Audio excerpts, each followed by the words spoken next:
लोग मानव श्रृंखला बनाए थे, क्या मांग लेकर के बनाए थे? आज मानव श्रृंखला जो हम लोग बनाए थे, धरना प्रार्थना सभा रांची महानगर के तत्वाधान में किया गया था। आज जिस तरह झारखंड में विशेषकर रैयती ज़मीन का तो लूट हुआ ही हुआ, आज यहाँ जो धार्मिक सामाजिक ज़मीन का जिस तरह से धड़ल्ले से लूट हो रहा है और जिस तरह से मनोबल बढ़ गया है यहाँ के दलाल लोग का, क्योंकि आज जो पुलिस तंत्रिया है उसी के मिली भगत से आज यहाँ पे देख रहे उनका मनोबल बढ़ा हुआ है और विभिन्न जगह पे सामाजिक धार्मिक ज़मीन पे अपने पैसे के धौस पे और सत्ता के धौस पे आज आदिवासी ज़मीन लूटने का प्रयास कर रहे हैं। क्या लगता है सत्र आज से शुरू हो रहा है, आप लोग मानव श्रृंखला बनाए, इसका क्या मतलब निकाला जाए? आज विशेष रूप से हम लोग चाह रहे हैं जो अलग झारखंड बना है, जो हम लोग का महापुरुष का जो सपना था उसके विपरीत जा रहा है। और आज विधानसभा सत्र का पहला दिन है। आज यहाँ के जो विधायक जिस काम के लिए आप लोग को यहाँ भेजा गया है और विशेषकर आदिवासी ज़मीन की रक्षा के लिए, आप कानून तो है लेकिन किसी प्रकार का वह निराधार है और ना तो कोई विधायक उस पर बात करता है, ना भी कोई मंत्री वहाँ पे बात करता है। इसलिए झारखंड सरकार को हम लोग सांकेतिक आज हम लोग मानव श्रृंखला आज दर्शाए हैं कि आप त्वरित कार्रवाई करिए। जिस तरह पूरे रांची भर में, झारखंड भर में जिस तरह आदिवासी ज़मीन का लूट हो रहा है, आप उन दलालों पे लगाम लगाइए और इस पुलिस तंत्रिया को आप दुरुस्त करिए और हम लोग को न्याय दिलाने का प्रयास करिए। इसी सोच के साथ हम लोग शांतिपूर्ण आज कार्यक्रम किए। कल भी आदिवासी ज़मीन बचाने के लेकर के मुख्यमंत्री का पुतला दहन हुआ है। निश्चित तौर पे आज जिस सरकार को हम लोग अपना आदिवासी सरकार है और वो सेंटिमेंट को अच्छी तरह से समझते हैं तो हम लोग उससे आशा भी करते हैं। अगर ये चीज़ आप नहीं करते हैं तो कहीं ना कहीं जिस तरह रघुवर दास का सरकार का हुआ संशोधन लाया था CNTS-PT एक्ट में और यहाँ का जो जनता ने विशेषकर आदिवासी समुदाय ने उसको दरकिनार कर दिया, वैसा स्थिति ना हो।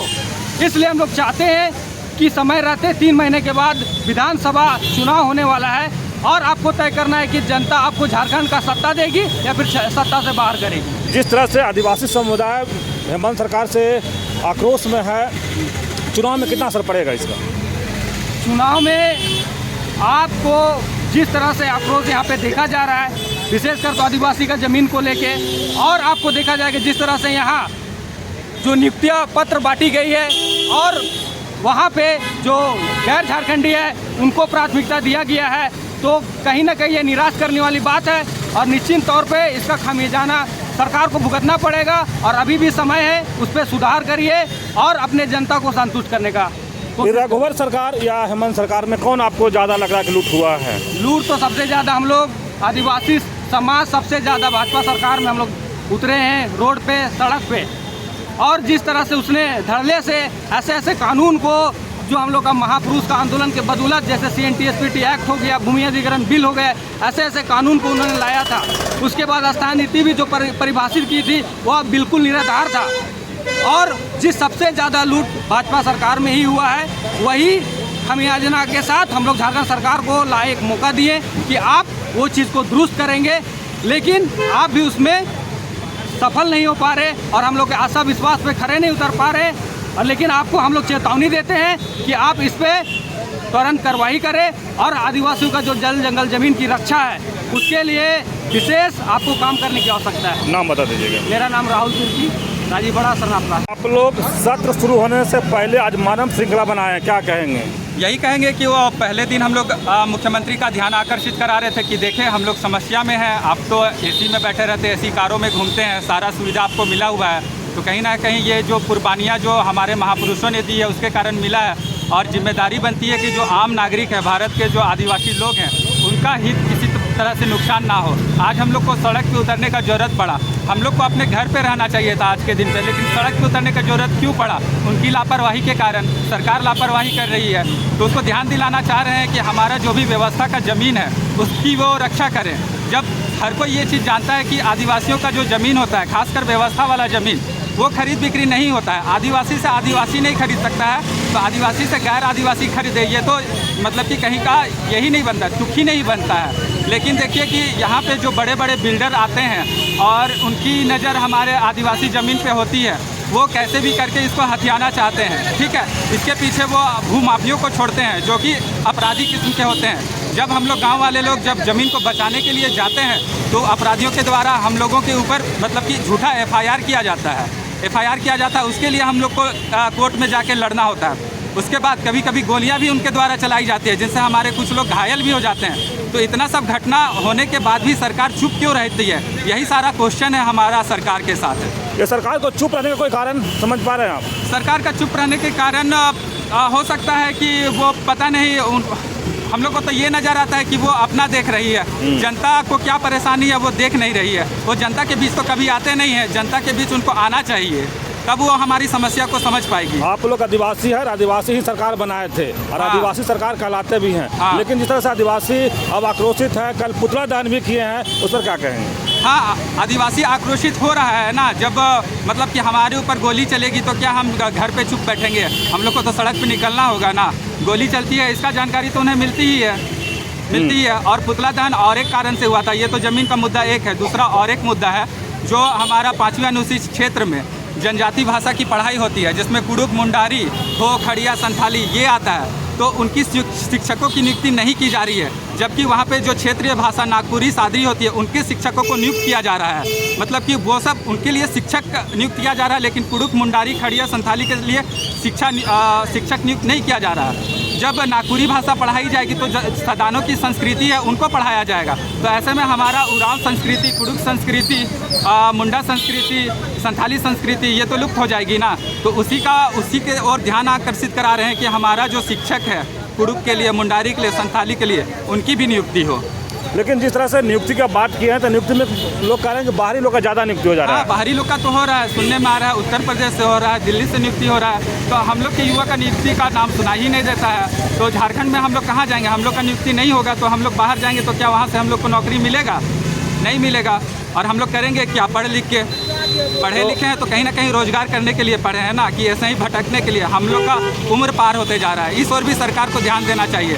हमारा वर्तमान में जो अभी सरकार है, मुख्यमंत्री जो है हमारा आदिवासी सरकार ही है। हम लोग को एक आशा उम्मीद जगत है कि इस सरकार के कार्यकाल में मतलब वैकेंसी का बौछार होगा। वो बोले भी थे, लेकिन अभी तक हम लोग का कोई एग्ज़ाम सही से नहीं हुआ है। JSSC देखिए, उसमें हम लोग का 2 बार 3 बार एग्ज़ाम लिखे, पेपर लीक हो जाता है, लेकिन सरकार कोई कार्रवाई नहीं करती है। जो भी एजेंसी होती है उसको दंड देना चाहिए कि पेपर लीक कैसे हुआ, आपको इतनी बड़ी जिम्मेदारी दी गई। हम लोग एग्ज़ाम लिखने के लिए जमशेदपुर जाते हैं, धनबाद जाते हैं, समय जाता है, पैसा जाता है। हम लोग जो तैयारी किए वो होते हैं वो मेहनत जाता है, तो हम लोग परेशान होते हैं। तो सरकार क्या इसको नहीं देखती है? अभी तक कार्रवाई क्यों नहीं करती है? चुनाव में इसका परिणाम कैसे देखा जाए? आप लोग आज मानव श्रृंखला बना रहे हैं, कहीं पुतला दहन कर रहे हैं, या आदिवासी समाज?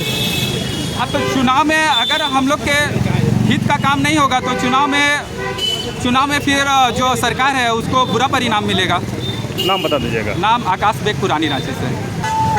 आज जो हम लोग मानव श्रृंखला का जो हम लोग निर्माण किए, इस मानव श्रृंखला का मूल उद्देश्य जो था वो हमारी लूटती हुई जंगल ज़मीन और हमारी जो भाषा है, जो हमारी जो संस्कृति जो है वो उसका तबाही जो हो रहा है उसके खिलाफ में आज हम लोग मानव श्रृंखला का निर्माण किया। आज रांची राजधानी में हम बात करें सर तो आज एकड़ ज़मीन हमारी धार्मिक सामाजिक ज़मीनें लूटी जा रही है, छीनी जा रही है। और इस पूरे प्रकरण में जितने भी जो रांची शहर से बाहर के जो असामाजिक तत्व, दलाल, बिल्डर और यहाँ तक कि सरकारी तंत्र भी मिली हुई है। और जितनी भी जो ये आवेदनें जाती है थाना में, जितनी भी आवेदन जाती है CO अंचल कार्यालय में, DC कार्यालय में, कोई सुनवाई नहीं होता। आज तंग आकर के आज रांची के तमाम माता पिता, भाई बहन और जितने भी अगुवाई करतागण है आज यहाँ पे रांची बड़ा समय प्रार्थना सभा रांची महानगर के नेतृत्व में आज यहाँ पे मानव श्रृंखला बनाने का काम किए और माननीय मुख्यमंत्री को ध्यान दिलाने का काम कर रहे हैं कि आपके शासनकाल में हम आदिवासियों की जो पहचान है, धार्मिक सामाजिक जमीन हमारी पहचान है, हमारी रैयती ज़मीन हमारी पहचान है, उसको लूटा जा रहा है, उसको छीना जा रहा है।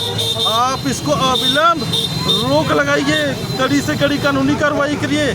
जो सरकारी पदाधिकारी उल्लंघन कर रहा है या इस पर संलिप्त है उस पर आप कानूनी कार्रवाई करिए, उस पर कार्रवाई करिए, उस पर सख्त से सख्त कार्रवाई करिए।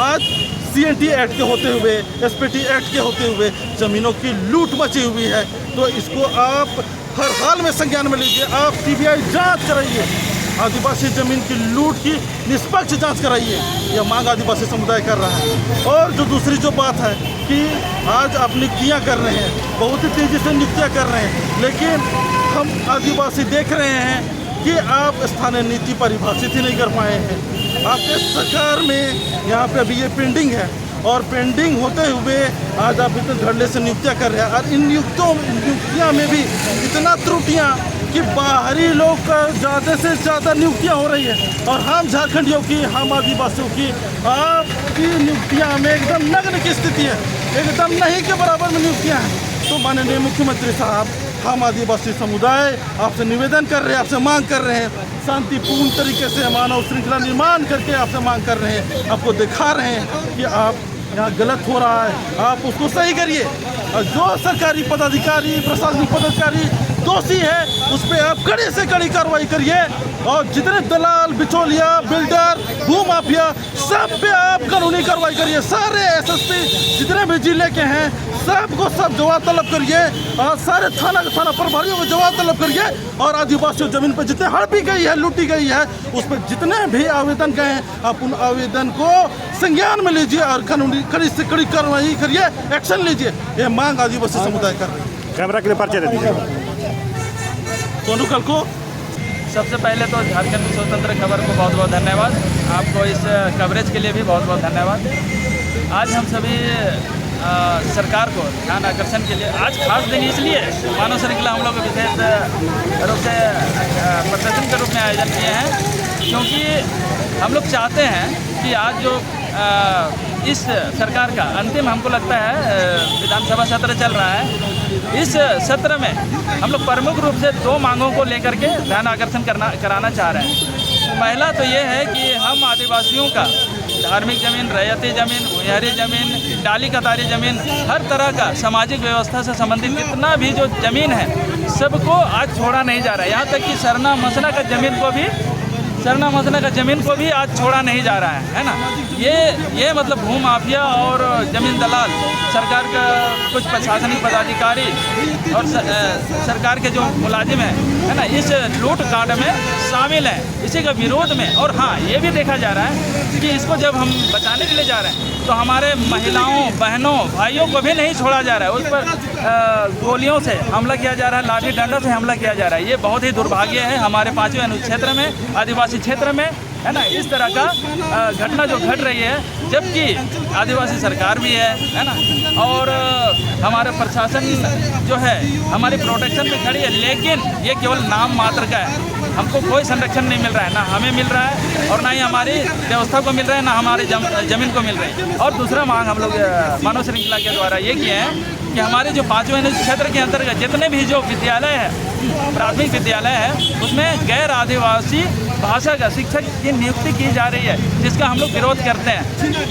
लेकिन आज विधानसभा सत्र शुरू हो रहा है, मुख्यमंत्री जी यहीं से पार हुए होंगे, तो मानव श्रृंखला बनाकर मुख्यमंत्री को क्या बताना चाह रहे हैं आप? मानव श्रृंखला बनाकर यही तो हम मुख्यमंत्री को बताना चाह रहे हैं, जो आपके समक्ष रखे इन बातों को, क्योंकि मुख्यमंत्री सब चीज़ को जानते हैं। हमारे आदिवासी मुख्यमंत्री हैं, आदिवासी का जमीन किस तरह से लूटा जा रहा है, हमारी भाषा संस्कृति का मतलब नुकसान पहुंचाया जा रहा है ना। ये मुख्यमंत्री भाली भांति जानते हैं, फिर भी कार्रवाई क्यों नहीं कर रहे हैं? आज मजबूरन हम लोगों को रोड में उतर करके मानव श्रृंखला करने के लिए विवश किया गया है। चुनाव बहुत नज़दीक है, पिछले बार आप लोग आदिवासी सरकार बनाए, आदिवासी सरकार है बीएमएन सरकार, लेकिन फिर भी आदिवासी समुदाय के लोग कल कुत्ता दान भी किए हैं, आज आप लोग मानव श्रृंखला बना रहे हैं, तो ये विधानसभा में कितना असर दिखाएगा? ये देखिए, असर तो हम लोग एक्चुअल में चुनाव को लेकर के हम लोग ये प्रदर्शन नहीं कर रहे हैं, है ना।